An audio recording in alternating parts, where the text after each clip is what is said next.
Hello and welcome back to the Jet Press Podcast. My name is Justin Fried, and I'm joined, as always, by my good friend Mike Luciano. Mike, I just realized we're matching today, buddy. This is kind of we got both blue on. I think is that a Chelsea shirt? You bet it We is. both got blue sock. This is a I don't even know what the team name. AFC Eagles. I think it's the British Virgin Islands. I don't know. We're both wearing blue soccer shirts. How you doing, buddy? What's going on? Well, apparently, since Woody's more interested in Crystal Palace than the Jets, I figured I'd Good point. That's a great bring point. the Chelsea stuff out. We're following in Woody's footsteps. That's a great point. We know what's going on. That's why. It's true. The Jets, for the longest time this year, were just bad, not funny bad, like they usually are. Now they're funny bad. Yeah. Woody Johnson. Once Woody gets involved, it always trends towards that territory. He just can't help himself. And he doesn't know what he's saying. That's the best part. He's so oblivious. It's hilarious. So we'll get into a public takedown of a starting quarterback from an owner. I very rarely, if ever, seen, for a guy who's not like Deshaun Watson, for an owner to come out and talk about a quarterback like that is kind of shocking. It was a burial. Yeah, it was. You got to feel bad for this guy. Like we always say, Absolutely. Feelings don't matter. That was in my immediate thought. I'm just like, man, you jerk. Like in the truest sense of the word, what a jerk. Yeah, it was a public humiliation ritual of his own team starting quarterback. We'll get into that. We'll get into some quarterback talk because now we're talking about starting QB3 in Week 8. I got to go put the kibosh on that as soon as possible and look forward to Week 8 against the Cincinnati Bengals, which hopefully this will be win number 1. It's got to come at some point. Does it? Does it have to? Thank you for tuning into the Jet Press Podcast. You know where to find us on Apple, Google, Spotify, Overcast, wherever you get your podcasts at. We're also on YouTube. You can like there. You can subscribe there. That really helps. TikTok. That really helps too. One thing we got to say right now, because I'm seeing some stuff in this for chat right now, the moratorium on Aaron Rodgers stuff is still there. This team would be 2-5 with Aaron Rodgers, and people would be more mad making more fun of the Jets. So knock it off. We're going to get Rodgers stuff every week, which is the par for the course, considering the Steelers are doing pretty well right now. I think they're kind of a fraudulent team, but they're doing a lot better than the Jets, and the Jets are 0-7, and Justin Fields stinks. So that it's inevitable. But yes, Mike, I agree. So let's go really quick, though. Josh Kerr, who apparently now is Mr. Donkey 829 in the chat. Mr. Donkey. Instead of Josh Kerr. Happy to be live this week. Let's get right into it for Josh Kerr, though, because these comments deserve some rumination. Let's talk about it. After, of course, you like the stream and subscribed and join our 99-cent membership and hyped us up if you have the ability to on YouTube. Go do that. Let's talk Woody Johnson. There's 2 quotes that I really want to get into right here. We'll talk about one first, the Fields one, because that kind of caught fire. We mentioned this before. I have never seen an owner talk about their quarterback 7 games in who did not do anything illegal, who did not mouth off at the owner themselves, nothing like that. Say, we are 0-7 because Justin Fields is terrible. Yeah. That statement is obviously not true. They're 0-7 because the defense stunk for the first 5 weeks of the year, because Aaron Glenn has been, I would say, below average. He's not working with a lot, but I don't think he's really helped himself out in that regard. And because Justin Fields has been disappointing. Now, the last 2 weeks, you could argue, yes, they are 0-2 in the last 2 weeks, almost entirely because of Justin Fields. I'll buy that. The entire year, I think that's being harsh. Of course, there's the irony in, well, who paid him and who agreed to sign him? You did. So, yeah, you got to take some responsibility for that. The biggest problem I have with this, and again, not to get too touchy-feely, because as we said before, we're through caring about Justin Fields' feelings, but man, oh man, for a guy who was lacking confidence already, you could see on his face in the game he didn't have confidence. The owner, imagine your boss at your job not only saying the only reason that our company is struggling is because of this guy, but then not firing you. Let's keep you around. Let's still keep you in a place of prominence. Fields might have to play this week. Well, Mike, if we had $30 million guaranteed on our contracts, I think that would prevent us from getting fired a little bit. Yeah, I get that, but to keep him around to just be the punching bag. Agreed. And again, like, fans love to go and beat up the dead guy, to beat up the guy who's obviously not going to be here and say it's all his fault. I get all that. this was a move that it felt mean-spirited almost. It felt like Woody's looking for a scapegoat. The biggest problem I have is, let's say they fire Aaron Glenn, which I don't think they do, and I don't think they should. Let's say they're trying to attract free agents. You want to play for that guy? Mm. You want to play for that guy? The season ain't even half over. Ain't even half over. And Justin Fields has now been put up as this sort of maypole everybody can make fun of. That's just got to be... I know the locker room wants to win, and the locker room does want to play Tyrod to a degree. They're not going to take kindly to that. Because when's it going to stop? Is he going to come at me? He already benched Tony Adams. We're the next going after the quarterback. I'm a backup defensive end. Maybe he'll get mad at me too. Maybe he'll read a Michael Nania article or a Jet Press article and say, hey, this guy's got to go too. I don't see any way that those comments can help. Like at first I thought Woody was going to do boilerplate stuff. I believe in Glenn. You know, it takes some time, but we're working through some stuff, which is kind of right. I have seen genuine improvements to such a degree where I'm like, okay, their coaching is happening. Guys are getting a little bit better. It just doesn't matter because Fields has been terrible. But my goodness, did this just ever set the Jets back to 0 and make us funny bad again? When you said he's going to come at me, I thought you meant you specifically. Like he's going to attack Jets podcasters. No, he likes us, apparently. So apparently so. He counsels us. We're like his advisors. That's true. He listens to Michael Nania. He listens to the Jet Press on Twitter. Leon's commenting a lot. They were wrong about Zach Wilson being great. Zach Wilson just got benched as a backup. Please knock that off. Wait, what did he say? He said they were wrong about Darnold and Zach Wilson being great. Oh, just like Jets fans did wrong. Give me a break. Well, he's saying the Jets fans are wrong about Zach Wilson. Which Glenn is low IQ. Knock it all. This is just getting too. I don't know about that. I wouldn't say that's. I don't want to get into that. Yeah, that's an attack. But I will say no more of that. Where Brian is saying this, where Brian goes, now that Brian Callahan's been fired, I unfortunately don't think there's a debate who the worst active head coach is right now. I agree. I think it's really hard to say it's not Aaron Glenn. I mean, the Jets are 0-7. They're wholly underperforming. And even if you want to say, like, yeah, Justin Fields is a big problem for that, because I do think while Woody's comments, and we can get into that more in a sec, like while Woody's comments were obviously terrible and he should not have said them and wholly unproductive in every possible way, I don't think they were entirely off base. I would say that the biggest reason the Jets have been losing as of late has been their quarterback, especially over these last few weeks. It has just been unplayable from Justin Fields. But even you could look at that Miami game and say, hey, if Tyrod Taylor starts that game, they win that game. And I probably think that's true. So while yes, I think that's fair to an extent. Woody Johnson is back saying, I'm glad you see things my way. Well, unfortunately, YouTube doesn't show the username changes, so right. the visual gag fell apart there. That's true. That's true. So this is actually confirmation now that Brian has two different accounts. He's got Brian Sternback, and then he's got Brian Sternback 8508, which is his Woody burner. But yeah, I think that you have to look at the fact that, the quarterback play has been awful these last few weeks. Justin Fields is playing the worst football of his career right now. He's had 3 of the worst games maybe he's ever had in the NFL over his 6 starts with the Jets. The Jets signed Justin Fields. Aaron Glenn picked him as his handpicked guy and said, hey, we are going to let him play quarterback. That was the phrase that they repeated in the offseason. We're going to let him play quarterback, implying that these previous coaching staffs that he was with in Chicago and in Pittsburgh with Mike Tomlin, they didn't maximize him. They didn't get the best out of him.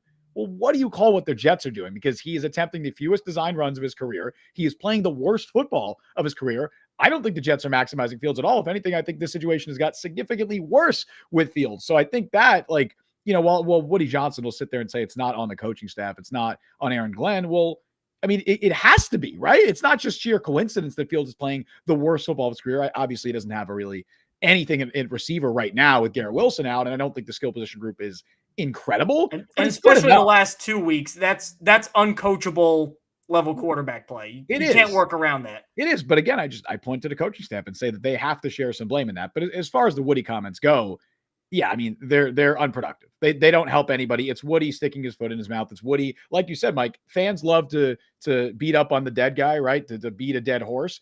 Woody Johnson's a fan. Like, that's how he owns the team. Like he perceives the team as if he's a fan, which is in some regards, I don't think is terrible. It means that he cares. And I will never accuse Woody Johnson of not caring about the New York Jets, because he does. He wants to see them succeed, but he does not always act and say the things that an owner probably should say. And I think this was a glaring example of that, because now you're in a situation where the head coach that you just deflected blame for, because Woody Johnson basically stood in front of that, in front of those reporters and said, everything is great. Everything is fine with this 0-7 football team. Except Defense is Justin great. Fields. Right. Defense is great. Special teams is great. I have full confidence in Aaron Glenn. Hell, if I was a player, I would love him. I would go to bat for this guy. Right? That's what he just said. He said all of that, except for the fact that we have someone who is basically the spawn of Satan at the quarterback, who belongs nowhere near an NFL field. That's what Woody Johnson just said to all the reporters. And it's not entirely right. Like, I think some of it is probably accurate, saying the quarterback is a big part of it, but it's also just not productive, because now the same head coach that you just stood up there defending for 8 minutes straight, you put him in a really difficult spot, because Aaron Glenn had to field questions from reporters today about Woody Johnson's comments and how he has to manage that now in the locker room. Poor Justin Fields had to go up there and answer questions about it. And, to his credit, he said he didn't hear the comments. It's whatever. He doesn't. I don't believe that, man. I don't know. Heard him.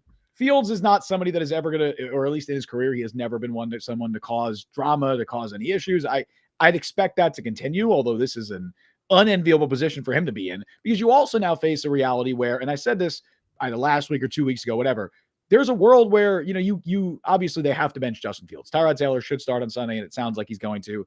It does not sound like the knee injury he's dealing with is anything concerning. He practiced today, it seems like, so I would expect him to play Sunday. But just because you're benching Fields now doesn't mean that in 4 or 5 weeks you could just turn back to him if Tyrod is struggling, and if Justin Fields had a chance to reset his psyche, to recalibrate a little bit, get to a better place mentally where you feel he can go out there. Well, now, after what Woody just said, that's going to be pretty awkward if you turn back to Fields when the owner of the football team just said, boy, that guy sucks. He can't play. He's the only reason.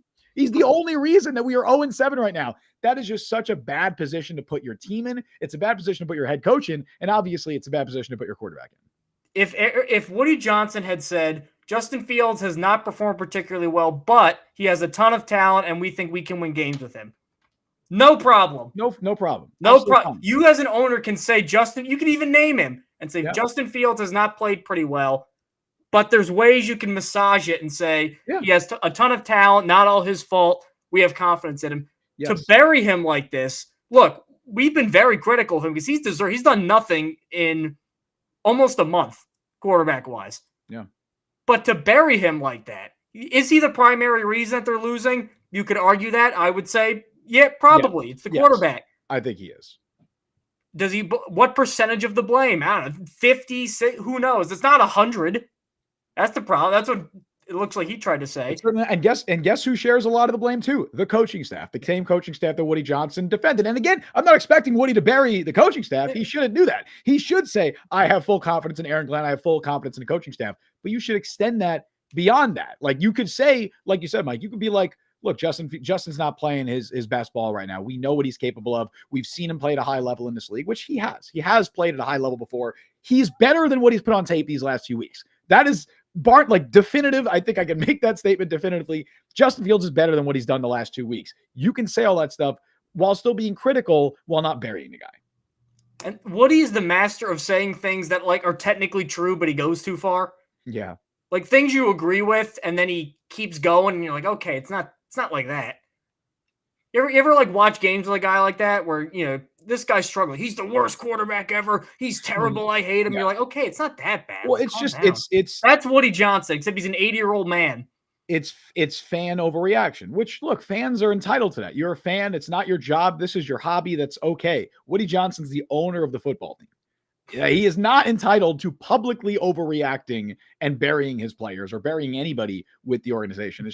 It was just short-sighted. But it's also not surprising given what we know from Woody Johnson. I don't think anybody is shocked that he said these things. It's more so just man, take the mic away from him. Don't let him talk, which is funny because he opened that, it was at the league meetings. And the first thing he said was he didn't want to talk about his team. He didn't want to talk about the Jets. He didn't want to answer questions about the quarterback position. And then for 8 minutes, he proceeded to answer questions about the Jets and about the quarterback position because he can't help himself. That's who he is. And Woody, if you're listening, which apparently you might be, I'm sorry, man, but it's true. It's what it is.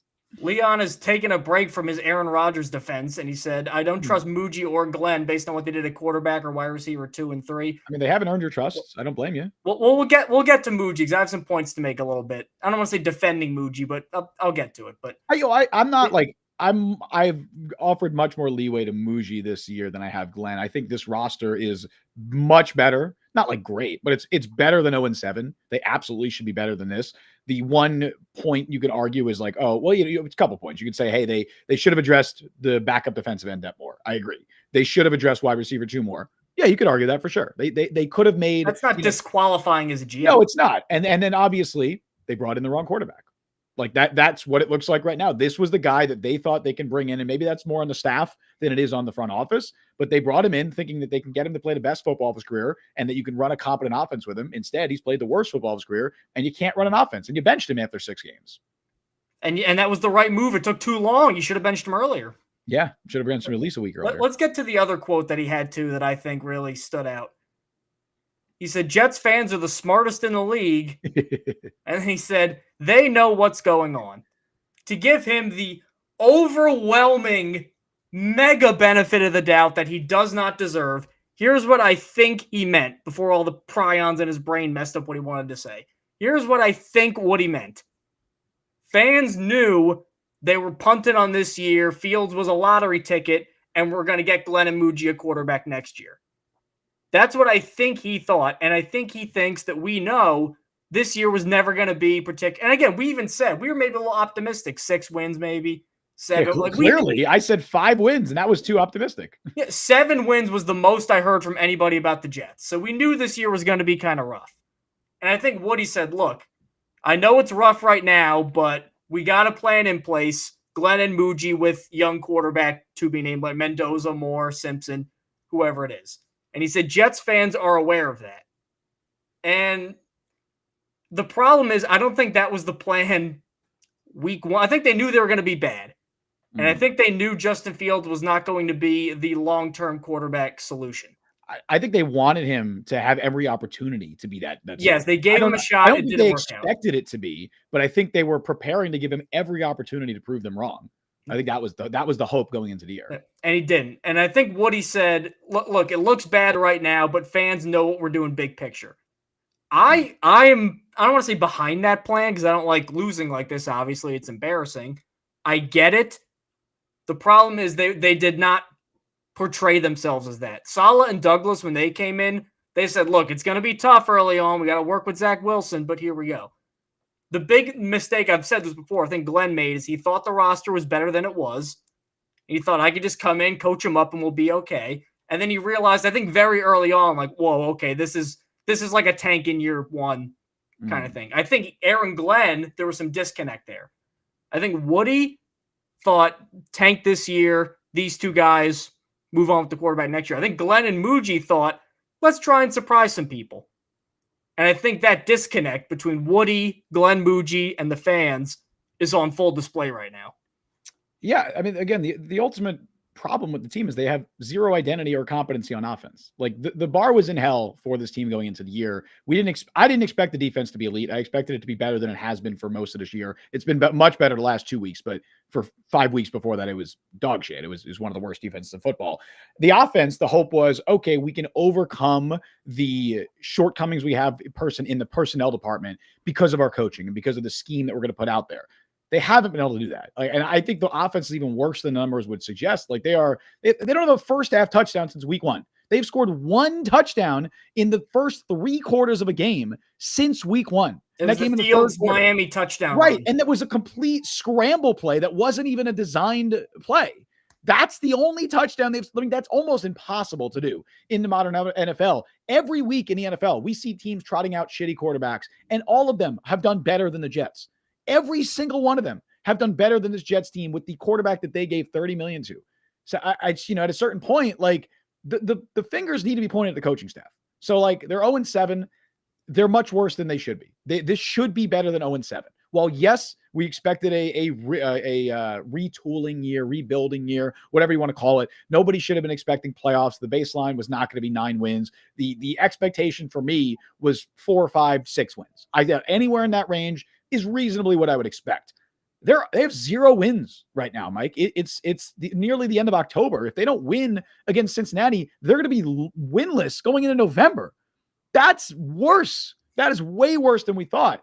I understand patience, and I understand that, I understand having patience with a new regime that's trying to get their players in, that, is being saddled with a quarterback that's playing poorly, with some injuries to really key players that you can't afford to lose. Jermaine missed 3 weeks, and that really killed the defense. Garrett Wilson now. Garrett might miss his second game. That's killing the offense. Obviously, those are players you can't afford to miss.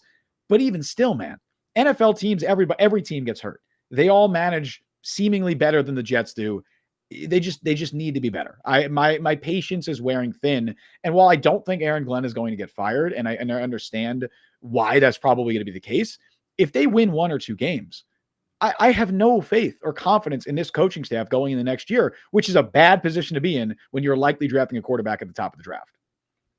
I get that, but I know you're giving them more leeway than I am. I think as I was in Glenn, I think I fell into Glenn's exact shoes where, again, we weren't projecting. You saw those preseason shows. It was 6 wins, 7 wins at the most kind of thing. And they're obviously not meeting that, and they don't look very good.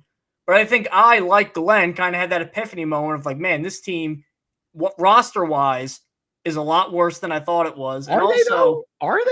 I don't think, I think they have the 4th worst roster in the league, maybe something like that. Here's where I think the problem is. When you're building a roster, in my opinion, the Mount Rushmore of roster building, there are 4 areas you need to address.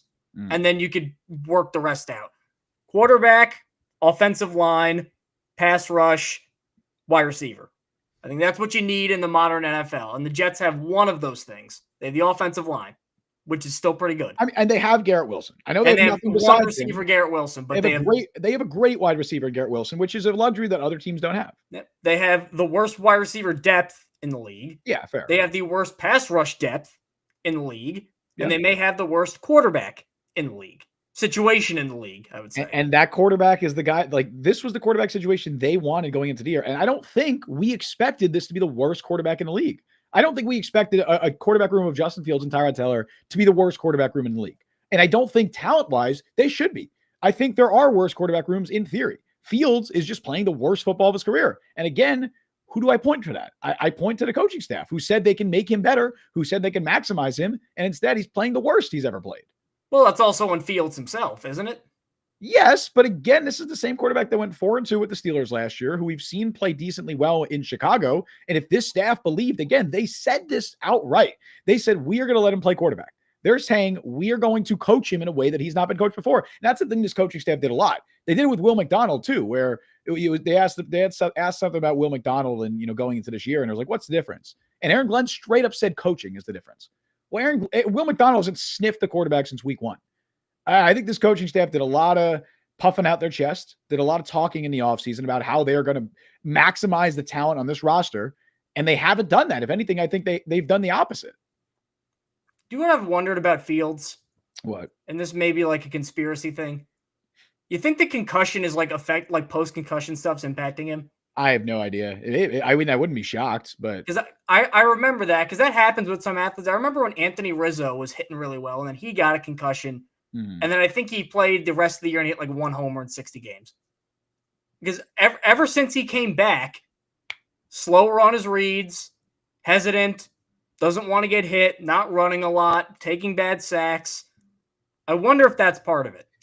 I think it's a conglomeration of everything. I think it's and then on top of that, he's just getting, he's impacting himself because he just can't throw the ball. Correct. It's a snowball effect. I think it could be related to that. Maybe he still doesn't feel quite right. I know his legs have been bothering him. We've said that. And if you're not feeling steady on your legs, especially if you're a player like Justin Fields, who really relies on your ability to run the ball and feel confident outside the pocket, and he doesn't feel confident enough to do that, that's going to affect your psyche. And then, of course, he's playing like shit. His team's losing. He's getting a lot of criticism from the media. I know he says he single-handedly lost 2 games in a row. Yeah, he single-handedly lost him 2 games. It's got to be really difficult for him to face that locker room. And he knows he's playing like shit. You can see it on his face. I'm sure all of that together is combined for why he's playing the worst football of his career. But I would point to the coaching staff and I'd say, why are we having him drop back, 3-step, 5-step drop backs? Way more than we're having him roll out, way more than we're doing design runs with him. Why are we not getting him some, more involved in the screen game, some easy screen passes for him? Why are we not letting him run the ball? Like those are all things I think the coaching staff could be doing better. And that's Tanner Engstrand, who Mike, you and I have both praised him for, I think, some of what he's done this year. I still think big picture we always mention this, of the three, Glenn, Engstrand, Wilkes, even with the offensive futility, I still feel the best long-term at Engstrand. Yeah. Genuinely, what is he supposed to do sometimes with Fields? Best long-term, I agree. Right now, Wilkes is doing the best of the three. Like the last 2 weeks. Oh, yeah. Wilkes has gotten Jermaine Johnson back. He's put Jarvis Brownlee in there. They put Malachi Moore in there for Tony Adams, and the defense is playing well. And this is the scheme that Wilkes wanted to run, and it's working. I know they didn't, they played Bo Nix. They played Bryce Young and Andy Dalton. So it's not like they were playing a murderer's row of quarterbacks, but they still played well. I think the Bryce Young and Bo Nix have beaten a lot. Bo Nix scored 30 points in a quarter last week. So Broncos, I don't know. I'm low on Bo Nix. I am too, but I mean, that's a real offense in Sean Payton. It is. No, Sean Payton, absolutely, it is. The real test for Engstrand is this week, because I assume Tyrod is starting on Sunday. If the Jets once again look like an unplayable offense, even with Tyrod in there, and I'm pointing more fingers at the offensive coaching staff, because I'm saying, look, man, everyone's just playing worse with you. These guys are better than what they're putting on tape right now. It can't look as bad as it did, right? Especially if you're saying, look, because we're sitting here and saying, yeah, a lot of it is Fields. And I agree. I think the biggest reason they've lost the last 4 games is probably the quarterback play. But if they get similar quarterback play again this week, then I'm throwing my hands up and I'm saying, all right, man, I'm not saying let's play Brady Cook, which we can transition in that conversation now if you want. I'm saying, why are these quarterbacks who I've seen play decent in the past playing the worst I've seen them play? It can't just be a coincidence. Leon's on a heater. Sean Payton was a real Parcells. I mean, Glenn is a Parcells disciple. They're not like there's no real or not real. Like, he played for the guy. Like, that counts. I don't know what you're like Glenn's experience was phony and Peyton's wasn't. Like, that doesn't make any sense. Let's get to some of these comments. We actually really quick, Leon, because I want to get to 2 from Josh, I think, before we go into our next thing. Sure. Glenn has been throwing Engstrand under the bus. I wouldn't call it that. I don't think has he? I haven't noticed that. No, not even leading on Tanner for QB1 decision. I guarantee you Tanner Engstrand is saying Tyrod Taylor. I think he's saying that he's throwing him under the bus because he's defending Fields a lot, and he's saying it's not Fields' fault. So I guess by default, it's the OC's fault. But I don't read it that way. That's not how I'm reading it. I mean, I can see why you would read it that way. I'm not taking it that way. And then Josh Kerr, also known as Mr. Donkey. Mr. Donkey. Do you have any positive takeaways about Aaron Glenn over the course of the season, and why isn't he going to be the next Brian Callahan? Well, I'll tell you. Okay, you go first, Mike. All right, here's the thing. Woody Johnson, to a degree, I think he always said, like, look, there's stuff you're not seeing. There is coaching that's getting better. I do think genuinely, especially on defense, which is Glenn's specialty, there are a lot of guys who are playing better from week 1 or at least week 2 when everybody crapped the bed to now. I think the defense looks a lot better. I think guys that had traditionally struggled, like the guys fans would always beat up on, Clemens, Steve, like they're better. I think Brownlee and Moore are decisions he made, personnel decisions that are working out. Mm-hmm. I think that's legitimate. Like, I think their players are getting better. I think the offensive line is still performing well despite being put in some very tough situations where they have to play with a quarterback who is holding the ball longer than ever and making them look worse. I still like that. Really, up until last week, I thought they were able to run the ball generally pretty well, like before Fields just completely melted down and they're playing stacked boxes.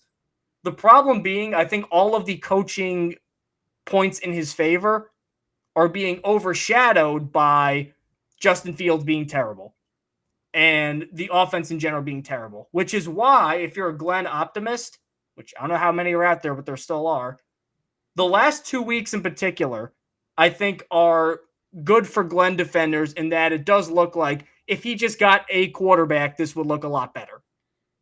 So because of that, like I know Brian Callahan is kind of people are worried about him being a Brian Callahan where you knew immediately that wasn't going to work out. I think the fact that his side of the ball is looking better now that he's got actual players in there and he's not starting Michael Clemens and playing Tyler Barron, and the fact that I believe in Engstrand more than Callahan's offensive coaching staff, because Callahan never called plays. His offensive coordinator was his high school buddy who never called plays. I believe in them to handle rookie quarterback a little bit better. I don't have a ton of confidence in there, but if the defense keeps playing like this, I think you're on a firm ground for argument in terms of saying, well, if he just gets Fernando Mendoza, if he just gets Dante Moore, then this team will actually look like a real team. I don't know how good they'll be, but they'll look like a real team. Because right now, with the roster the way it is and with the team's record the way it is, there is no playbook for how to coach well in this situation or how to PR massage the situation. Everything sucks. You're just putting out fires everywhere. And some coaches get up off the mat. Kyle Shanahan, Dan Campbell, they both did. We'll see if Aaron Glenn can. Zach Taylor got to a Super Bowl. Maybe Aaron Glenn's like that. Here's the problem for me is if we're going to criticize Steve Wilks for those first 5 weeks and say how bad the defense was and put that all on Wilks, I'm not going to praise Glenn for the defense playing better these last 2 weeks. I think with Aaron Glenn. Fair. Yeah, you're right. Fair. Glenn is, and he made this clear from the start, he's not the OC, he's not the DC. He is the leader of this team. He is the CEO style head coach, which is what the Jets signed up for. They didn't want a schematics guy. They wanted the CEO, leader of men head coach. That is why they brought in Aaron Glenn. So with that in mind, I'm not going to judge him as much based on how the defense is playing. I'm going to give him like a little bit of a thumbs up for it, little brownie points because, yeah, hey, that is technically your side of the ball, and it's playing a lot better these last couple of weeks. And I do believe, I think Jeremy Fowler mentioned this earlier, I think 5 of the 7 losses have been by a combined like 16 points. But they have not been nearly as competitive in most of those games as it would probably indicate. And even the ones they have been, the offenses look like putrid dog shit. Well, that could be, if he gets the right quarterback, who knows? So yeah, but I will say this with Glenn. I'm going to judge him not on the offensive side of the ball, not on the defensive side of the ball. I'm going to judge him on what the Jets hired him to be, which is a CEO, leader of men. And I look at this football team right now, and I see that they're 0-7. And I don't see the positive culture change that Aaron Glenn was brought in to change and to provide. And I also don't think that his in-game management has been very good. I think he's waited a little too long to make some personnel decisions. I think that his handling of press conferences has been very bad. And I think his in-game decision-making has not been particularly good. I like that he went for it on 4th down early in the game on Sunday. And then later in the game, he punts it away when it was a situation like late in the 4th quarter where they needed a 1st down. And I get why he did it. He didn't trust the offense at all. But man, that's a situation where if you're aggressive early in the game, why are you not aggressive later in the game? It's inconsistent to me. And I also think that, last week, or go back, I guess 2 games ago, he said after after the Broncos game, when they didn't go for the Hail Mary at the end of the first half, he was like, yeah, we probably should have done that. Well, he finds himself in the exact same situation a week later. Mike, what does he do? He kneels it again and he takes it into the half. Even though weeks earlier he said, yeah, we shouldn't have done that. I just think it's stuff like that where I look at it and I'm going, well, that doesn't seem like an NFL head coach to me. That doesn't seem like somebody who's prepared, who's ready to be an NFL head coach. And again, there's plenty of time for him to change that narrative. Maybe the Jets beat Cincinnati. Maybe the Jets win 2 of their next 3 with Tyrod starting. And it's right. And you're right. And maybe they do need competent quarterback play. And that's what gets them over the hump. But all of the stuff that Glenn was brought in to do, I don't think he's doing a very good job of it at all right now. And yeah, I think the quarterback play is holding them back a lot. And the offense specifically is holding them back. But man, if I'm grading it on the stuff that Glenn was brought in to do, I'm grading him like a D- because I just think he's failed at everything he's been asked to do to this point. Well, if they had the 23rd best quarterback in the league and he played all 7 games, they probably have 2 wins right now. Maybe. And then I think people aren't happy with Glenn because they're 2-5, but then a lot of the criticism of Glenn, I don't want to say wiped away, but it certainly wouldn't be as loud. It wouldn't be as loud. I would have my same concerns, but I would be less concerned because they'd have 2 wins under their belt. You're right. And that's if they had a quarterback. So if they had a quarterback to paper over some of the cracks, then there you go. If my mom had a wheels, she'd be a bike. I don't know, man. You never heard that phrase? No. If my mother had wheels, she'd be a bike. Not that variation of it. No. No. Well, we'll see. Again, this is what I'm saying. It's a huge test for Engstrand. It's a huge test for the offense this week because they do have a supposedly competent quarterback in there in Tyrod Taylor. Beatable defense too. Yes. So if Tyrod comes out and plays like shit and your offense still looks terrible and you can't move the ball at all and you don't score a touchdown until you're down by 2 possessions in the 4th quarter, I'm gonna point my fingers at the coaching staff because once again, you can use they don't have a QB excuse, but it only goes so far because this was the QB they wanted. And this was the QB that they thought they can coach up to be better than he has been. And he's not. So I have to blame the coaching staff for that. Fields is playing bad. And I think that's a big reason that the Jets are bad, but the coaching staff is a result of that, or they are a product of that. They are a reason for the quarterback being here who's playing like shit. Okay, a couple more comments because we actually got some good ones here. I want to kind of explore this a little bit more. Leon, if Jets had Rodgers, they'd have won versus Pittsburgh, Denver, and Carolina. Denver and Carolina, No, they not win. Pittsburgh at all. Justin Fields was as good as you could be, and they didn't win in that Fields game. was better than Rodgers in that game. It's the only game you could say that for this year, but Fields was absolutely better than Rodgers. Fields played awesome in that game. So then they're 2-5 with a pissed off Rodgers. Does that sound better? No. Imagine this team, the vibes of this team. Because if you bring back Rodgers, you're trying to compete this year, which the Jets kind of made it clear they weren't. I know Aaron Glenn said, we're trying to win this year. No, they weren't. If you bring back Rodgers, you're trying to compete this year. Win a Super Bowl. So now you're 2-5 with Aaron Rodgers here. I think Devontae was gone regardless. I don't even think Devontae was going to. Or Garrett would have been gone if they kept Garrett him. is probably gone as well. And you're 2-5 on a team you're trying to win the championship, win a championship, and you're even further in cap hell because you're taking on even more dead cap by keeping him for an extra year. JJ, why are you defending Glenn? He sucks. I don't want to say defending. I think more like you're defending him. You're the Glenn defender here. Shame. Because obviously he's not playing well, but I think there's more. There's a path to it. He's not playing at all. He's not playing at all. Yeah. There's a path to it working out. And I think as something just fell in the background. Things? What are you doing? You're that mad? Yeah, I don't know what. We got a ghost in here, it looks like. So I think there's a path to success, and I think sometimes it might just be as simple as he doesn't have a quarterback. And we'll see next year how true that is. And then Brian Glick, is it fair to say that a rookie quarterback needs time on the field to develop? Therefore, Glenn needs time to develop as a head coach as well. Same for the OC. Sure. Totally. Yeah. Nobody's got it figured out immediately when you're a head coach. Absolutely. Unless you go into a situation where quarterback is perfectly set up, LaFleur when he had Rodgers in Green Bay, and then that can paper over some stuff. But no, this isn't peak Aaron Glenn as a coach. Of course. Absolutely. You're seeing those rookie growing pains from both Glenn and Engstrand. I think that, especially this last game, Engstrand did not call a very good game at all. I was very upset with the usage of Breece Hall down the stretch, and I think some of that is hopefully stuff that he will learn from. And a lot of the in-game management is hopefully stuff that Aaron Glenn will learn from. But time waits for nobody in the NFL. If you're 0-7 and you're staring down the barrel of the first overall pick in the draft, you have to have a serious conversation about whether this is the regime you want making that pick and developing that quarterback that you're likely going to take. And right now, I do not feel confident at all in this regime. On that note, though, don't we hear that about every single team that gets picked number 1 overall?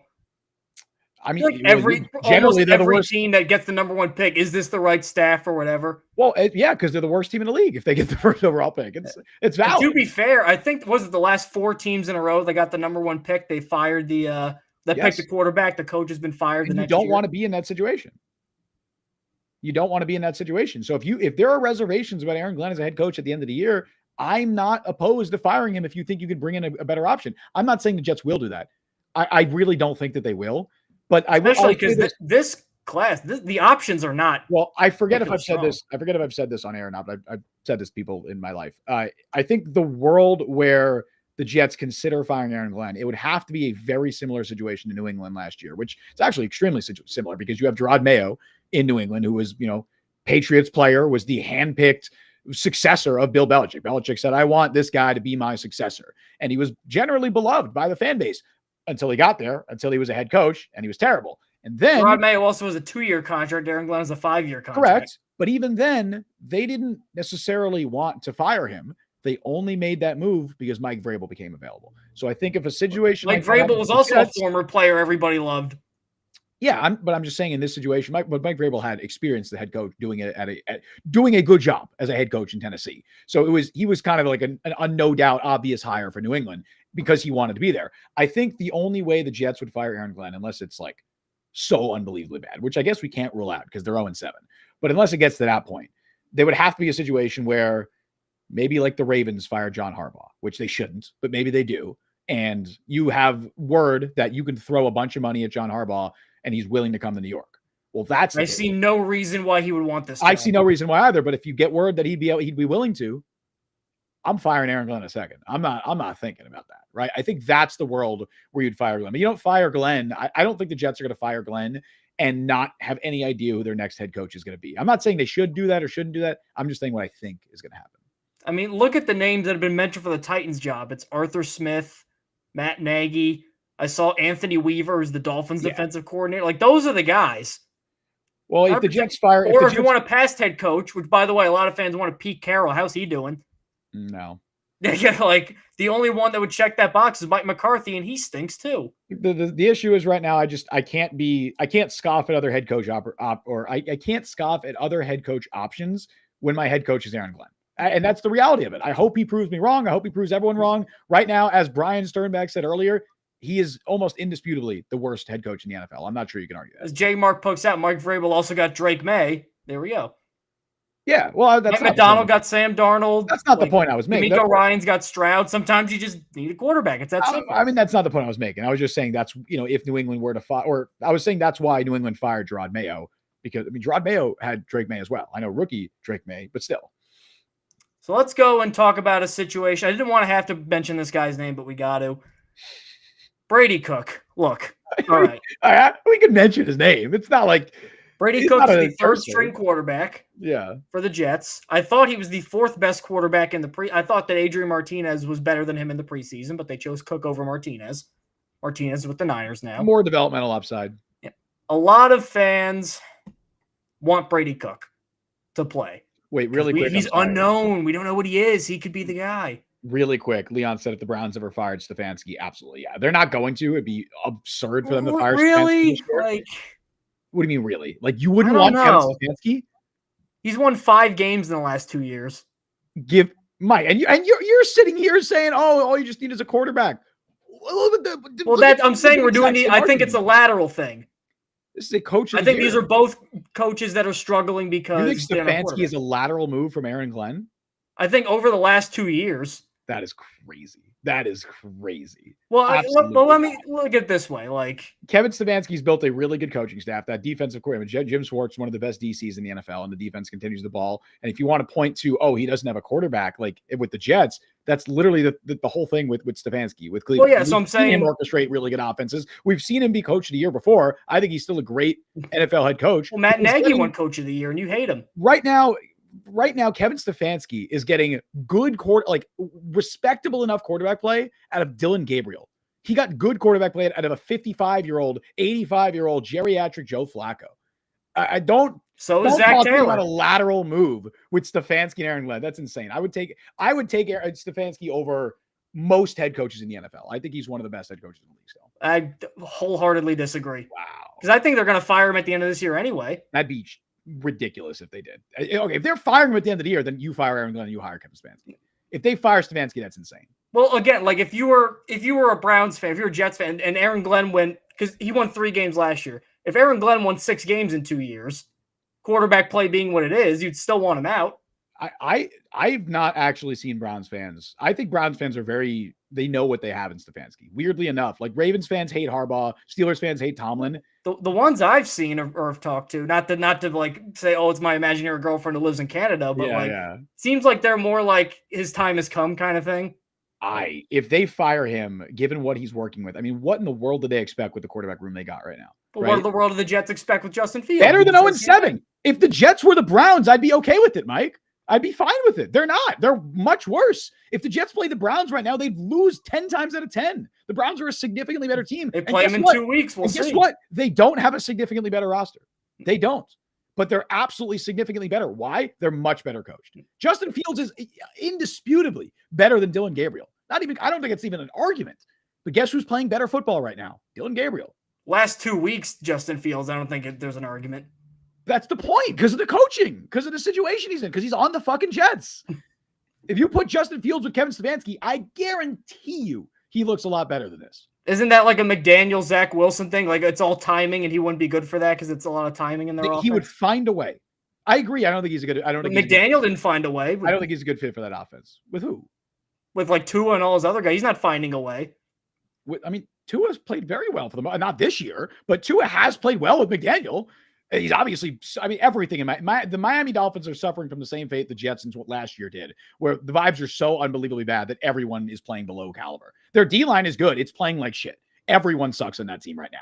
But Tua absolutely has played really good ball in the past with Mike McDaniel. Not right now. But after that side diversion. I didn't know you were so low on Stefanski. That's crazy. Like, obviously, I think there's something there. I just don't think that's to fire Glenn, I think you need, again, like a provable, this is much better upgrade. And I think that this is he's better. As Leon said, Stefanski took Flacco to the playoffs in 2023. Comeback player of the year, Joe Flacco. because of Kevin Stefanski. Well, you could say you didn't like Nagy because you said, well, he had that defense. Well, couldn't you say the same thing about Stefanski that year? No, because the offense was not terrible. The offense wasn't dog shit.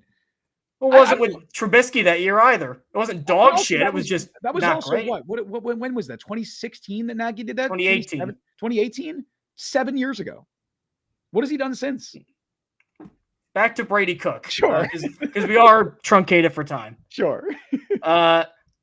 If Brady Cook starts a game before the last 2 weeks of the year, barring injury, then I think you got to get rid of Glenn now, because the only reason you play Cook is if you're in total either tank or talent evaluation mode. Aaron Glenn needs to win games to prove that he knows what he's doing, which he has not done yet.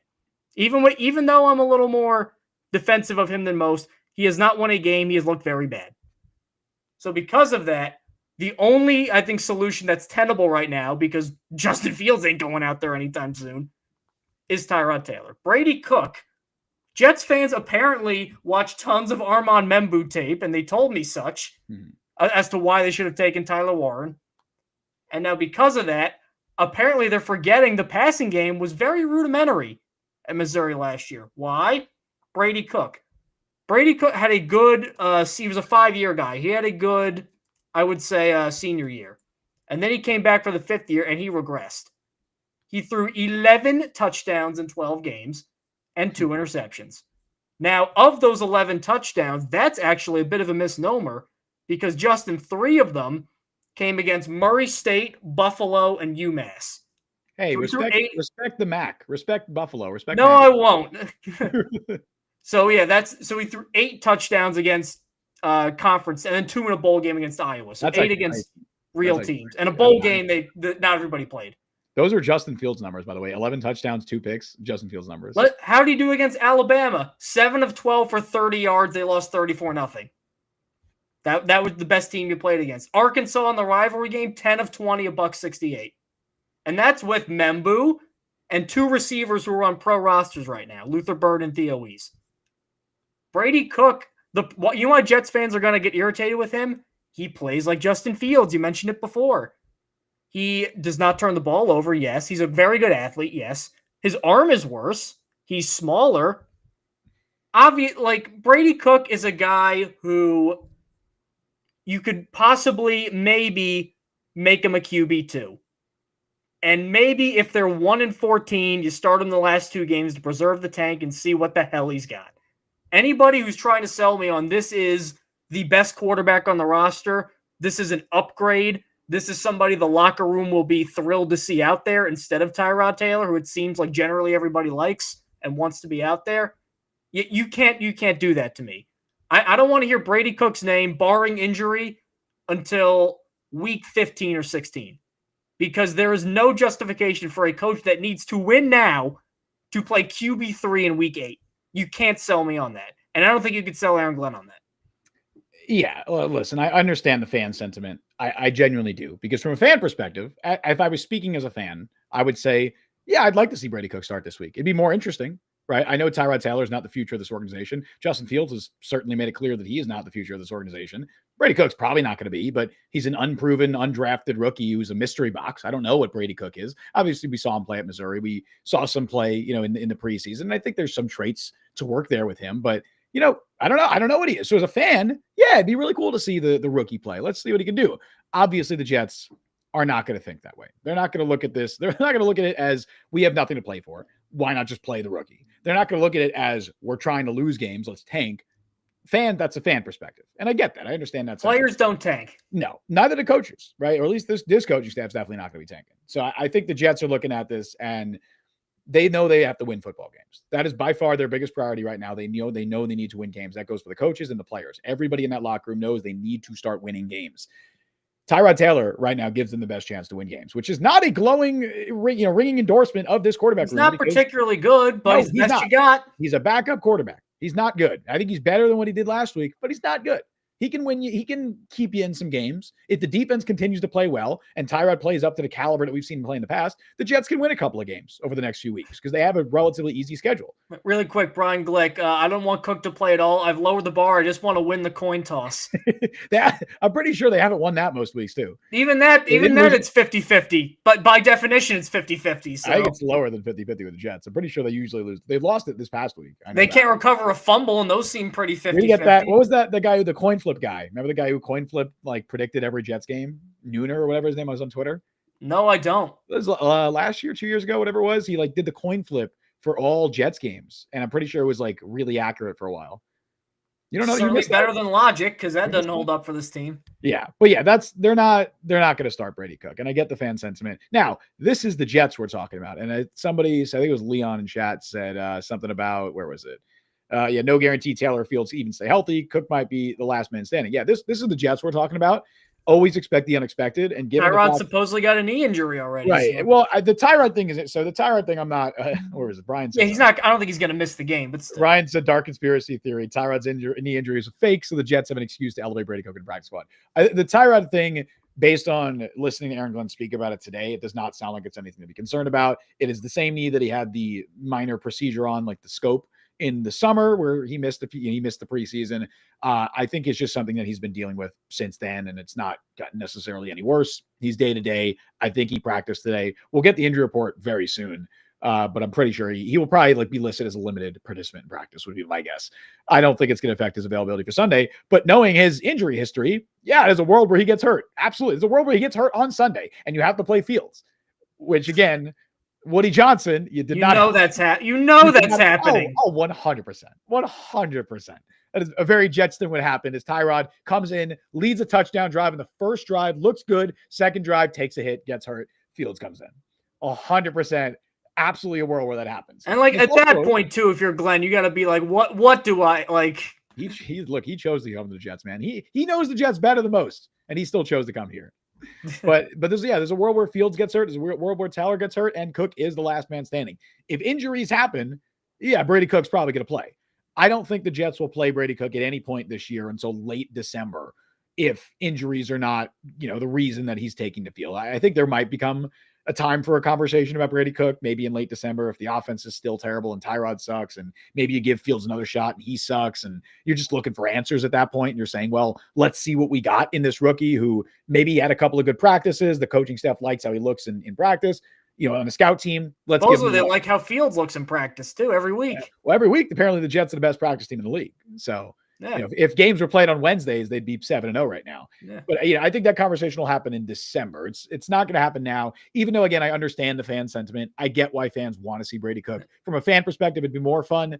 The team is just not going to do it. Brady Cook is also not like a 4th round pick who has tools that you're trying to work. That's, I think, a different situation. This is agreed. In the truest sense of the word, a lottery ticket. Brian Glick, why can't we have watched Jelani Woods on the field? Because he hasn't played in 2 years. He hasn't played a snap this year. He was active for one game, and it was the game that they had 6 players in the injury report, so they had to leave him active, and he did not play. By the way, Stone Smart looked this up last night, and I thought I was like, I must be hallucinating, right? Because the only play I remember Stone Smart playing on offense this year was that I think it was against Miami. I think the last second lateral play. Oh yeah, that was the only play, and I was like, surely he's been on the field for some other plays this year. Obviously, he's playing specials, but surely he's played other offensive snaps. Nope, that is the only offensive snap that Stone Smart has played this year. So you signed him to be a special teamer. Weird, considering you need receiving help, and he's easily your best receiving tight end. That's what he does. Taylor isn't. I would, as a pure receiver, I mean, Stone Smart literally was a wide receiver. He was a quarterback and a wide receiver at one point. There's no reason not to get him involved in the offensive game plan as well. J-Mark, can we talk about the cornerbacks and how great it is? Yes. Let's go into our preview for the Cincinnati Bengals game in Week 8. Oh, you don't want to wait. Well, no, and we're going to weave the stats into it. Is how we're going to do it. We're going to weave what in, Mike?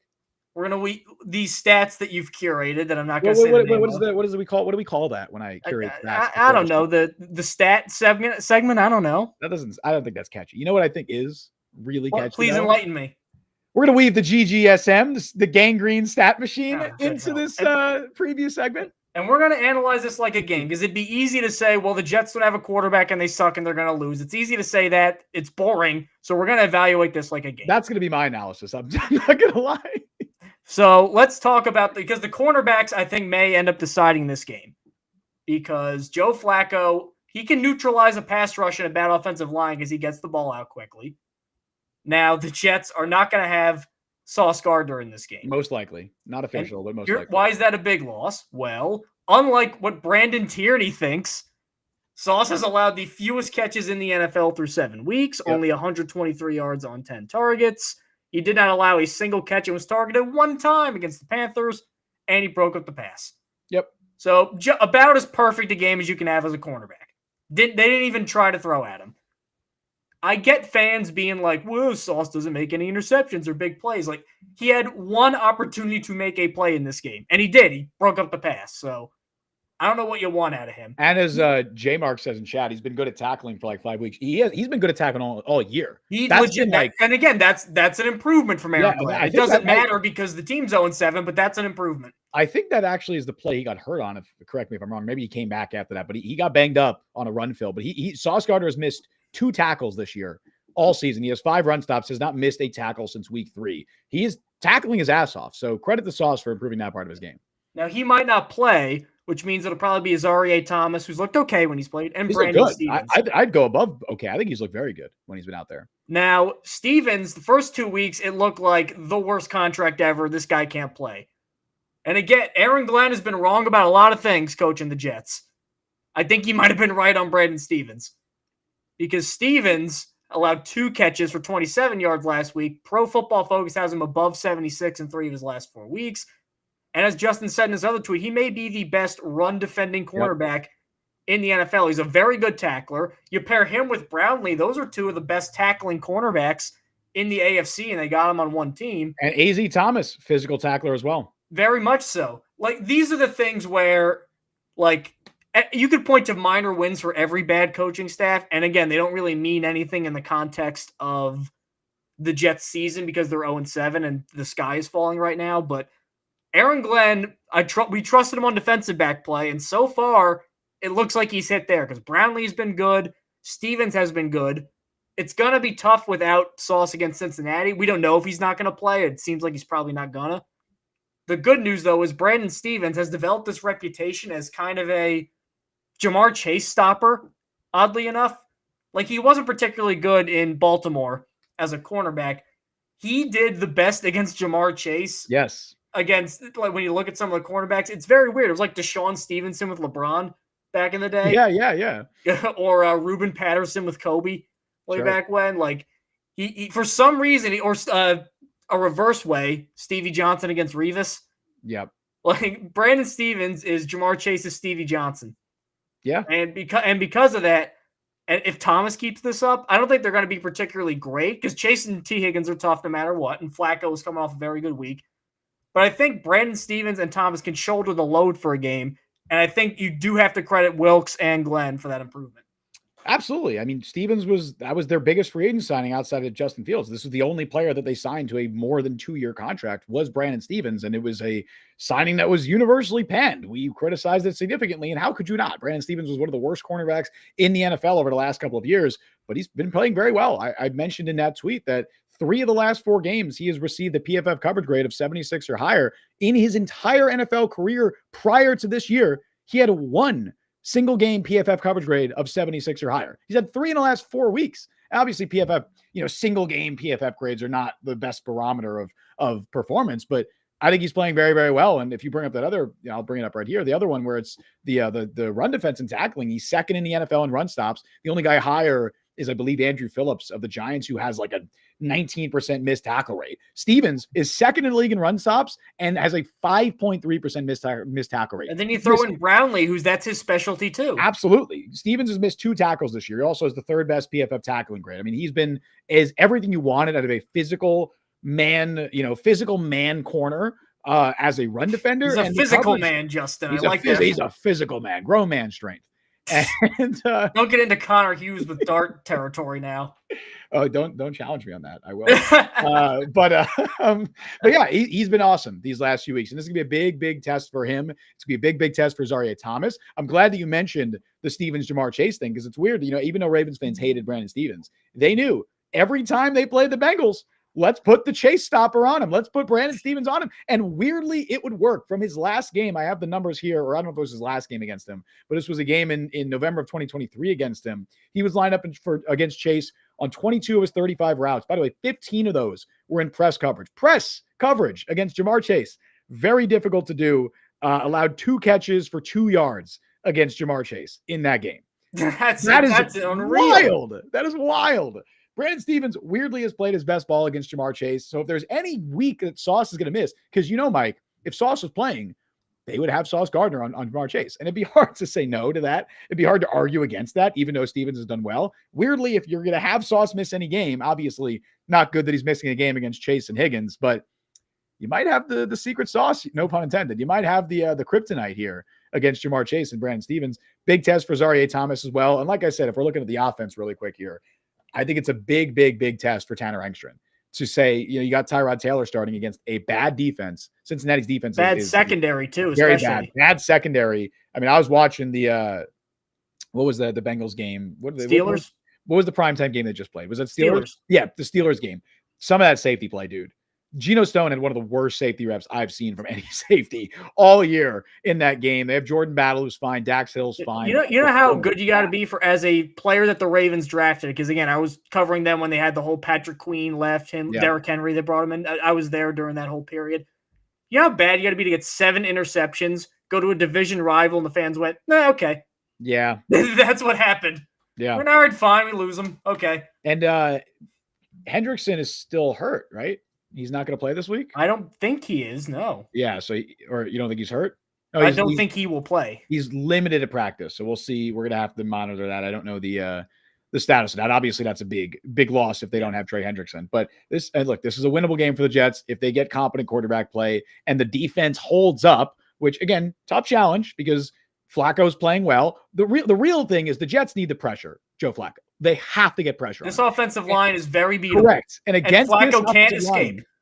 I mean, dude, it's going to be Will McDonald going against Demarius Mims and Orlando Brown. That should be a really good matchup for him. Those are 2 big dudes who struggle with speed rushers. That should be Will McDonald. Put him and Orlando Brown. Talk about a mismatch. That should be Will McDonald time. He has to get pressure against those guys. And then Quinn Williams against Ted Karras and 2 rookie guards. They have Dylan Fairchild and Jalen Rivers starting at guard. I mean, come on. The Jets have to get pressure on Joe Flacco in this game. If they could pressure Flacco, that takes a lot of onus off the corners to hold up in coverage against Chase and Higgins. It's going to take a lot of pressure off the linebackers. They might get Quincy back this week as well. Who knows? This might be his last game with the Jets if he plays this week. Go out on top, man. Go out on top. But this is a very winnable game for the Jets. They need to do 2 things. The defense needs to. It's going to sound simple, but the defense needs to hold its own, mostly by the front 7 getting consistent pressure on Joe Flacco. Because if you pressure him, if you don't pressure Joe Flacco, he will still eat you alive. He still throws one of the prettiest balls in the NFL, which is crazy to say because he's 40 years old, but he can still sling it. South Jersey, man. South Jersey Italians. Yeah. We need more Italian quarterbacks. We had Montana and Marino. We need to get back to that. We had Jimmy Garoppolo for the longest time. We got Tommy DeVito. My point exactly. But he can still sling it. You got to pressure him. If they're able to do that and they get competent enough quarterback play out of Tyrod Taylor, this is a winnable football game. The issue, I have zero faith in either of those things happening because they haven't been able to get consistent pressure really since week 1 on any quarterback, despite facing some really bad offensive lines. And the quarterback play has been shit. You think this could be a Arian Smith breakout game? Do you want to show that? Really? Yeah, let's show. All right. So here is a stat. I have a take on this. And again, I don't want to sound like I'll break it down. And I'm going to probably agree with your take. But the Arian Smith stat we have here, I tweeted out. Arian Smith is currently PFF's lowest rated wide receiver in the NFL out of 123 qualifiers, minimum 9 targets. He's been targeted 9 times, has only 5 catches for 24 yards on 186 snaps, 4.8 yards per catch, which this is a guy who's supposed to be your deep threat guy. 1 target every 20 attempts is crazy. Yeah. Also, that 4.8 yards per catch, second lowest only to Malik Washington, who is your 5'8" slot guy in Miami. As I say in this tweet here, I don't want to be too hard on the guy because I know what you're going to say, Mike, and I agree with you. Well, a couple things here. I don't think PFF wide receiver grades are particularly anything I take them with a major grain of salt, because I'm pretty sure they're only graded, just like corners, they're only graded on plays they're targeted. So that's just basically grading Arian Smith on the plays he's been targeted. There might be times where he's streaking wide open and he's not getting the ball, and he's not. Assuredly, there were times I saw that in the Denver game. Absolutely. And I think that goes for all the wide receivers in the Jets roster. There have been times when guys have been open and they're not getting the ball. I just don't think that he has done anything with the reps that he's been given. It's not like he's been given many opportunities, but he strikes me again as a guy who is a 7th round or undrafted caliber talent, who was drafted in the 4th round, who is now being asked to play significant snaps. And I just don't think he's ready for that. The Jets are living in a flop house right now, hypothetically, and they went and bought a motorcycle. The purchase did not make any sense at the time because Arian Smith, look, I think Arian Smith has shown, to the surprise of me and you probably, I think he's further along as a receiver, technical-wise, than I think we maybe gave him credit for. Mm-hmm. Here are the problems with Arian Smith. Number one, he can't block.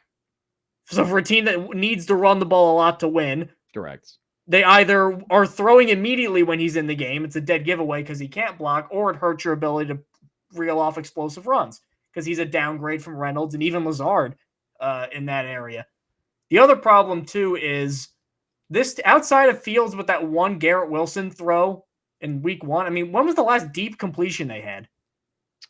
They don't have any, but they've had chances. Literally, this past game, I thought, look, the Lazard throw was very underthrown. It was a bad throw by Tyrod. That was a bad throw. Lazard had every opportunity to catch that ball still.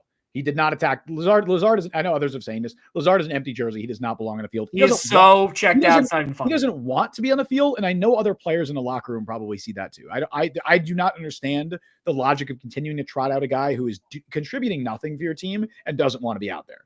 So like that ball was catchable. He did not make a good play on it. But I also thought the one to Arian Smith was absolutely catchable as well. Tough play, but a better receiver absolutely makes that play. The issue I've had with Arian Smith, and this goes back to his time in Georgia, he gets billed as this deep threat because he's fast and he could run in a straight line very fast. But I said this actually yesterday. I was on Connor Long's show and I said this exact thing. I don't think, I hate when guys are called deep threats just because they could run fast in a straight line. That doesn't make a good deep threat to me because you also have to be able to high point the ball. You also have to be able to make contested catches down the field. That's part of being a deep threat. Arian Smith can't do that. And he's never been able to do that. He didn't do it at Georgia and he's not doing it with the Jets. So I just, you're very, very, very, by the way, Tyrod Taylor was limited. So that's what I expected. He expected to play, but you're very limited, no pun intended. What I just said. Oh, come on. As a deep threat, if all you can do, if the only thing that you have in your bag is you can run past guys, because it's really tough to do that in the NFL these days. Coverage schemes have really wisened up to that. There's a lot of cover 2, cover 4 where defenses are just being taught to keep guys in front of you. It's rare to see guys streaking behind the entire defense these days. It's rare. So Arian Smith's his like the Deshaun Jackson type, there really isn't a ton of those guys anymore. There's not. You have to be able to do other things. And I don't think Arian Smith can. And he hasn't been able to do it with the Jets. And again, that one play where he had a chance in the corner of the end zone in one-on-one coverage was a good play by the DB. A better deep threat, a true deep threat receiver makes that catch. He also does seem like a guy who, if he was not wide receiver 2 in a limited passing attack, if he was not playing with Justin Fields as his quarterback for most of his year, this seems like a guy who I think is playing at a level where if you put him in an offense that is a little more experienced, better quarterback play, I'm not saying he lights the world on fire, but I think there's been a big play or two that the Jets have just missed with him right now. Yeah. And one thing I disagree with the coaching staff for is I don't think they're using him right. Agreed. Because at Georgia, he was never like the get it in his hands, electric, quick slot guy. Yes. They're trying to make him that. He's not a yak screen guy. That's what they're trying to make him, which I get the idea of like, let's try and get the ball in his hand, see if he does something, because we just don't have the talent or the infrastructure needed to just throw deep shots because Fields just isn't hitting them or isn't taking them if they're there. We saw that in the Broncos game. This could be a breakout game for him. I think this is a defense with the bad safety play.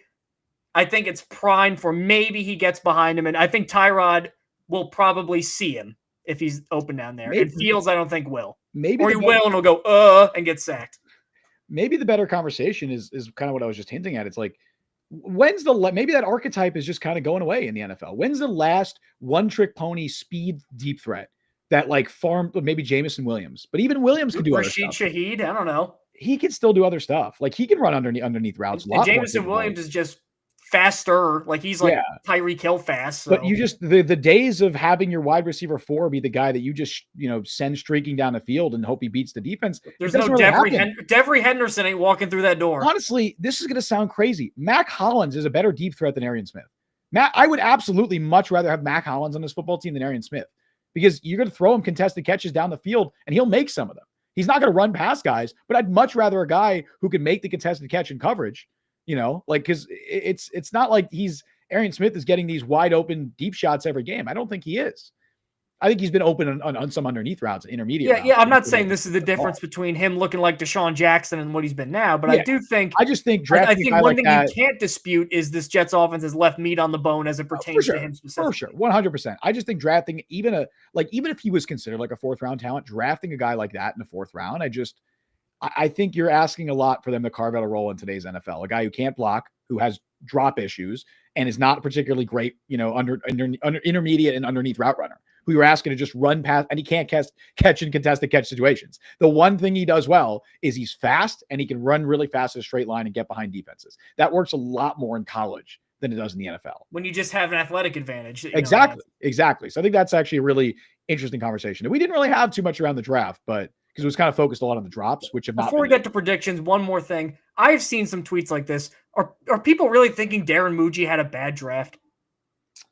I mean, I don't know. Seems like he did pretty good, man. I don't know. They got 2 long-term starters. It's too early to say, but right now I would say Membu certainly looks like a hit. Mason Taylor, I think, will be a hit. I think that's somebody who's been very much victimized by bad quarterback play and a bad offense. Like when Taylor's in there, he finds them. The blocking is still clearly a work in progress with him, but as a receiver, he's been capable, and I think he absolutely can be a starter in this league. Moore looks okay. Moore's had a good couple of weeks now. He looks like an NFL player. Maui Noah looks like an NFL player. I just think he's a 2-down linebacker. Or really a 1-down linebacker. He should be their linebacker 3. He could be a linebacker 3 for a while. He is an NFL player. I think you can have him as your, like the role Michael Walker is playing right now. If he's your Sam linebacker, that's fine. I think he could do that next year. I don't think he should be the running mate next to Sherwood. I think they should. Tyler Barron sucks. Whoa, he whiffed on a late 5th round pick. Oh my God. That never happens in the NFL. Barron and Arian Smith are looking like misses right now. And then the others, I think, are all contributing at least, AZ Thomas looks good too when he's been out there.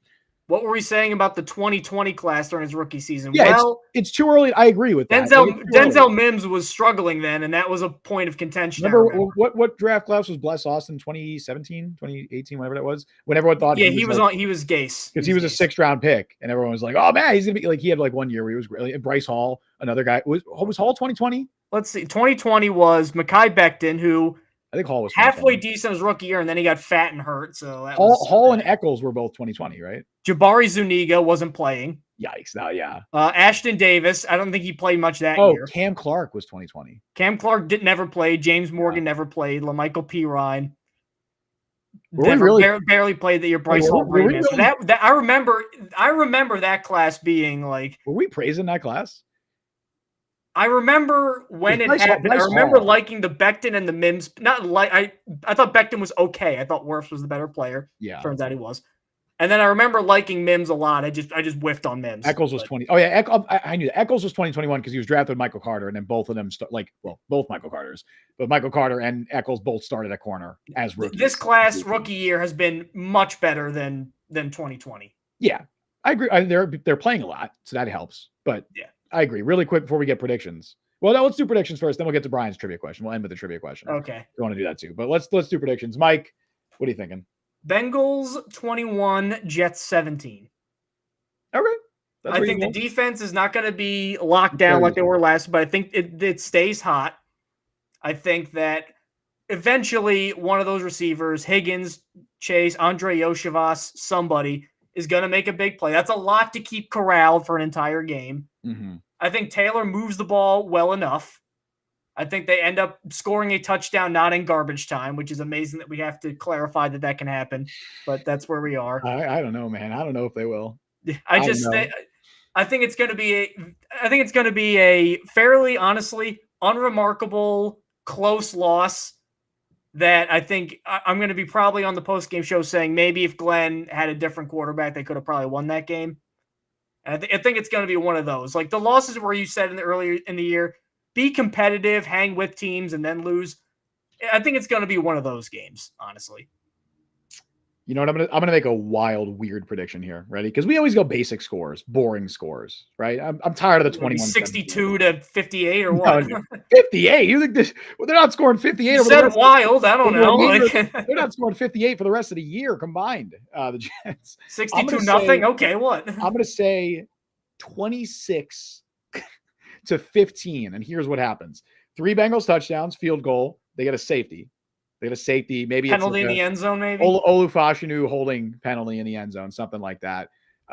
Jets score 15 because they're able to consistently move the ball, but they just can't punch it in the end zone. They get 5. You said that for 3 weeks in a row. Where like all the points are field goals, and they get 5 field. Well, what do you want me to do, Mike? They haven't scored a first half touchdown since week 1. I've be kind bold of been right. With me and predict a touchdown. I've kind of been right, Mike. Like they haven't been scoring touchdowns. I say 26-15, but it's a frustrating 15 because it's a case where they continuously get in field goal range and they just can't punch it in. Maybe they get a couple of, advantageous field position situations, although with no Kene Nwangwu, hurts the return game a lot. I assume he's going to be out because he got the concussion, but maybe they get like a defensive takeaway, God forbid, right? Something like that. They have 1. The record for fewest in a year is 7, by the way. They're on pace easily to break that record, which is on pace for 2. So that is true. But that's my prediction. 26-15. I don't know if that's scoregami or not. It's probably not. I bet that's happened before, but that's my prediction. Now let's get to this trivia. Let's see if it's scoregami. We go. So let's really quick. 26-15. I was gonna say JJ saying 27-13 for the Bengals. J Mark saying Jets win 2017. Boy, I want to have your optimism. I can't. Brian says 24-13 Bengals. Might be a shutout of Garrett Wilson as play. I'm not expecting Garrett to play. He did not practice today. I know he was doubtful last week. I just think it makes so much more sense to let him rest until the bye. If they didn't have a bye next week, maybe they try and rush him back, but just let him sit. Just don't play him. By the way, 26-15 is not scoregami. It's happened 8 times. That I figured. That's most not like recently that. 2020. So it's a wild score, but it's not like ridiculously wild. All right. Okay, trivia question. Brian says, what was the last Jets Bengals QB matchup to repeat? Like happened 2 times in a row. It's got to be something with Dalton, right? I don't think it's happened with Burrow. Dalton was there forever. Because Dalton, I remember, would get hurt every now and again. Maybe that's the trick. Does it go all the way back to Boomer? Is it like Boomer Esiason versus Ken O'Brien? Is that what it is? Might be. Boomer and Ken, maybe something. I'm thinking maybe Chad Pennington, Carson Palmer. Could be that. But Pennington, Carson Palmer. You want to talk about getting hurt, Mike? You want to talk about getting hurt?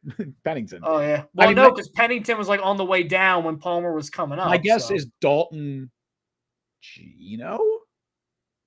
Or could it be? Did Gino start 4 years with the Jets? Technically. It was Palmer, Sanchez, and then they played again in the playoffs the next week. Oh, true. That was the year where I was at that game, the last game at the Meadowlands, and they won 37-0. If we're counting playoffs, it's Carson Palmer and everyone's favorite stabbing victim, Mark Sanchez. So anytime he comes up. Okay, jeez. I said favorite. Stabbing victim. That's what he is. I'm just. Well, I could say assaulter. I think legally you might be able to. So I don't know. I could have said it worse. Allegedly, sorry. Alleged, yes. All of this is allegedly. I forget it was demonetized. Allegedly stabbed. Allegedly assaulted. Ryan needs to tell us the answer. I don't know. I'm going to say it's the Bengals in the '90s were like the Jets now, so they were just constantly flipping through guys. Who in the world? I don't even know who was starting quarterback for the Bengals in the '90s. David Klingler, I remember for a while, who was like an all-time quarterback bust. Jeff Blake. When did Boomer leave? Oh, Jeff Blake. I remember Jeff Blake there. When did Boomer there? Mark Sanchez, Carson Palmer. I got it. It is Sanchez, Carson Palmer. So 3 times in a row, including the playoffs. That's why, all in the calendar year 2010. So they played them last week of the season, 2009 season. And then they played them again the next week in the playoffs. In the playoffs, in the 2009-2010 playoffs, and then they played them again in the 2010 regular season, and it was Sanchez. Who won the 2010 game? Let's see. 11-5. My God, what would I give for that now? An 11-5 season. What would I give for 5-11, Mike? Yeah, at this point, we're 5-12 even. They start out 9-2 that year, by the way. Yeah. They won 26-10 in that game. The Jets. So Carson Palmer got picked twice. Wait. So this is 2010. Leading receiver is Antonio Holmes. In the season or this game? This game. Dustin Keller, but Holmes is right behind him. Dustin Keller, leading rusher. I think this was right after they got Braylon Edwards. 2010. So leading rusher Sean Green. Sean Green, yes, and then LT behind him. Yep, it wouldn't be Thomas Jones. Braylon Edwards had 2 catches in that leading game. Tackler, David Harris. David Harris, leading tackler. Or like Jim Leonard. See. Jim Leonard, maybe. Eric Smith, the other white safety. He was crazy. He would just kill people. Calvin Pace had 7 tackles. Eric Smith has like advanced CT right now. Him and Chris Ivory and Scatterbo are going to be in the same wing. Scatterbo, man, he's going to be in some kind of. Did you see somebody put a paper he wrote at Arizona State up? Is that real? Was that real? I don't know if that's. I believe it. It was like posted by some like troll account. I don't know if that's real. It might be. I'd believe it, but I don't know. Well, here's some. So, all right, this was Chad back when he was Ocho Cinco. That was the Bengals leading receiver. Jordan Shipley caught a touchdown that game. Texas receiver, right? Yep. Yeah. Jermaine Gresham was their leading rusher for the Bengals this game. Hold on. I might be was Ben Jarvis Green Ellis there at that time, or was that? No, he wasn't. No, it was someone. Oh no. Oh, is it Cedric Benson? R.I.P. Cedric. Yeah, R.I.P. Wow, look at that. R.I.P. Cedric Benson. Late Cedric Benson. Wow. Who was their leading tackler? Jesus. You'll never get this. Jesus. What position? Carlos linebacker. Inside linebacker. God, who the hell was inside linebacker with the Bengals in 2010? What's the initials? DJ. DeQuell Jackson? Donnie Jones. Is DeQuell Jackson somebody? He was on the Browns. Okay. Okay. And then Donnie the Colts Jones for a while. Wasn't Donnie Jones a punter? No, DHANI, Dhani, maybe. Oh, because Donnie Jones was a punter. No, yeah, I think he had a show, I remember, on like the Travel Channel or something for a while. Donnie Jones. Wow. I barely remember this dude. I remember him because he had a TV show. Oh, that was his last year with 2007 to 2010 is when he played the Bengals. That was his last year in the league. Oh, it was with the Giants too. I remember that, and the Eagles. Yep. Dude, this is so fun. I know this. I have no idea if anyone else. I love it so much when we look back at old games and try to guess. I'm gonna go look back at 2009 because I remember being at that game, but we had to leave at halftime because it was a school night, and my mom said you couldn't stay up too late. But at that point, they were up 27-0 at halftime. The Bengals had -9 yards in the first half. Leading receiver TJ Hushmanzada. For the Bengals, Lavernius Coles. Carson Palmer was 1 of 8, 1 of 11 for 0 yards with a pick. Wait, Lavernius Coles, leading receiver for the Bengals? Was that his last year in the league? Yeah.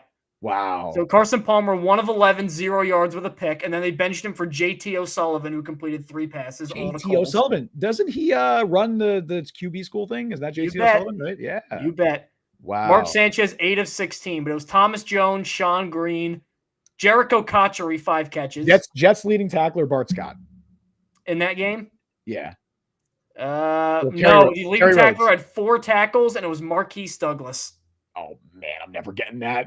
Followed by James Ehedigbo. Dude, he was a beast. I love James Ehedigbo. He was good. Bengals leading tackler. Give me the initials. KR.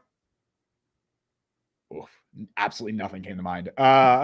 Keith Rivers. Oh, okay. I remember Keith Rivers. Edge rusher, right? No, linebacker. Was he not an outside linebacker? No, he was inside, I remember. Oh, okay. So with that, I think we're going, not with that trip down memory lane, I think we might Dude, I love that shit. It's so fun. Call time on this. Hey, you know what? It was a core memory from Marty Lyons gave a halftime speech, I remember. Yeah. That was cool. And then back when they were good, back when they would win games. JJ said, how many players traded by the deadline? Give me a number, Mike. How many players are traded? 2. I think it's more than 2. Brees and Michael Carter. I think it's 3 or 4. I think if I was just guessing right now, Brees, Michael Carter, Alan Lazard for a bad. Oh, Lazard. So 3. I forgot about Lazard. And then I'll say Quincy, and I will say keep an eye on Jermaine. Jermaine just tweeted, "I'm not leaving gift from the Wolf of Wall Street." Did he really? Did he? I don't know. I hope so. Oh, that's what James. Okay, so somebody said that in chat. Did he really? Yeah. I'm assuming that they're not lying. I hope that's true. Yeah, he did. 17 minutes ago. I really hope that that's not true. I really hope that that's true. It is true. I'm looking at it right now. No. I mean, I really hope he's correct in that. Yeah, he is correct. I'm looking at the tweet. No. I really hope Jermaine Johnson is correct. Oh, okay. I thought you were like. It's like the who's on first shit. Right. Oh God. I really hope Jermaine is correct in saying. I don't know who's on third. Yeah, I hope that he is not traded. I know that there was everyone's favorite NFL insider, Ricky Scoops, came on Twitter and said that the Jets are fielding trade offers for Jermaine. They've made him available. But man, we'll talk more about it. He's a guy I'd overpay to keep him. Agreed. Well, we'll talk more about it next week when we do more trade deadline stuff. When they're inevitably 0-8. But when they're 0-8, but we'll talk more about the next week. But anyway, until next time, thank you all for joining us on the show today. You can follow Mike on Twitter at @ByMikeandSean. Follow me on Twitter, Justin T. Fried. Follow the Jet Press at the Jet Press. Download the Jet Press podcast wherever you get your podcasts. Check us out on YouTube and TikTok. Subscribe, like, hit that notification bell. You guys know what to do. We stream live every Wednesday at 3 p.m. Eastern time and live immediately following every single Jets game. Thank you all for listening to Jet Press Podcast. I've been Justin Fried. That is Mike Luciano. We'll see you guys when we're 0-9. Dare we dream of 1-7? No. Dare we dream? No. Okay, never mind.